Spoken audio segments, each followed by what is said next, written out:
The Hoodie Crow.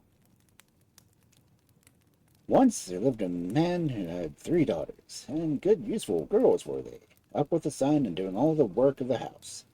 One morning they all ran down to the river to wash their clothes, when a hoodie came round and sat on a tree close by. "Wilt thou wed me, thou farmer's daughter?" said he to the eldest. Indeed I won't wed thee, she answered. An ugly brute is my hoodie.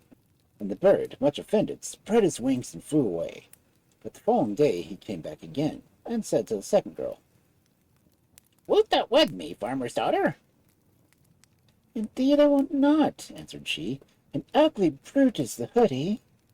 And the hoodie was more angry than before, and went away in a rage. However, after a night's rest he was in better temper, and thought he might be more lucky the third time. So he went back to the old place. "Wilt thou marry me, farmer's daughter?" he said to the youngest. Indeed I will wed thee, pretty creature is a hoodie, answered she, and on the morrow they were married. "I have something to ask thee," said the hoodie when they were far away in his own house. "Wouldst thou rather I should be a hoodie by day and a man by night, or a man by day and a hoodie by night?" The girl was surprised at his words, for she did not know that he could be anything but the hoodie at all times. Still she said nothing of this, and only replied, I'd rather that wert a man by day and a hoodie by night. And so he was, and a handsomer man and more beautiful hoodie was ever seen. The girl loved them both, and never wished for things to be different. By and by they had a son, and very pleased they both were. But in the night soft music was heard stealing close towards the house, and every man slept, and the mother slept also. When they woke again it was morning, and the baby was gone. High and low they looked for it, but nowhere could they find it, and the farmer, who had come to see his daughter, was greatly grieved, and he feared it might be a thought that he had stolen it, because it did not want the hoodie for a son-in-law. The next year the hoodie's wife had another son, and this time a watch was set at every door, but it was no use. In vain they all determined that, come what might, they would not close their eyes, and at the first note of music they all fell asleep. And when the farmer arrived in the morning to see his grandson, he found them all weeping, for while they had slept, the baby had vanished. Well, the next year it all happened again, and the hoodie's wife was so unhappy that her husband grew resolved to take her away to another house he had, and her sisters with her for company. So they set out in a coach that was big enough to hold them, and not gone very far when the hoodie suddenly said, "Are you sure you haven't forgotten anything?" I forgot my coarse comb, said the wife, feeling in her pockets. And as she spoke, the coach changed into a withered faggot, and the man became a hoodie again, and flew away. Two sisters returned home, but the wife followed the hoodie. Sometimes she would see him on a hilltop, and then would hasten to him, hoping to catch him. But by the time she had got to the top of the hill, he would be in the valley on the other side. When night came and she was tired, she looked about for some place to rest, and was glad to see a little house full of light straight in front of her, and she hurried towards it as fast as she could. At the door stood a little boy, and the sight of him filled her heart with pleasure, and she did not know why. A woman came out and bade her welcome, and set food before her, and gave her a soft bed to lie on. And the hoodie's wife lay down, and so tired was she that it seemed to her but a moment before the sun rose and she awoke again. From hill to hill she went after the hoodie, and sometimes she saw him on top, and then she was on top, he had been down in the valley. And when she reached the valley, he was on top of another hill. And so it happened till night came round again.